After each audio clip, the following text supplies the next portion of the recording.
GTMI, those letters stand for the Georgia Tech Manufacturing Institute, and we're all about manufacturing. How do you take an idea, realize it into a product, and then scale it up for the population?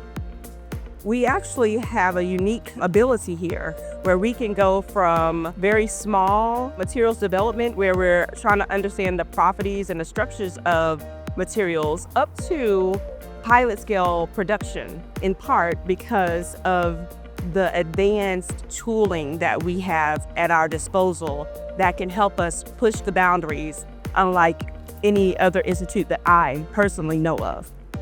Georgia Tech is a great place for manufacturing research for a number of reasons. We have some of the top students in the world here at Georgia Tech, learning all of the disciplines that need to come together to make manufacturing happen. The second thing that makes Georgia Tech unique relative to other universities is the partnerships with companies who are partnering with Georgia Tech because of manufacturing.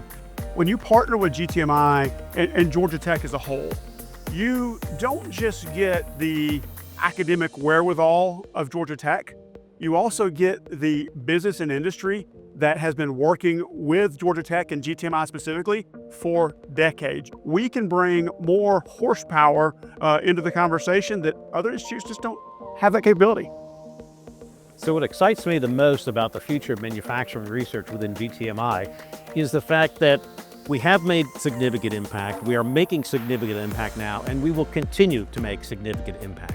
Manufacturing is so important to the health of the state of Georgia, to the health of the United States of America, not just the economy, but national security. There's always the need in manufacturing to do things better, less expensive, more efficiently, and to produce new types of products.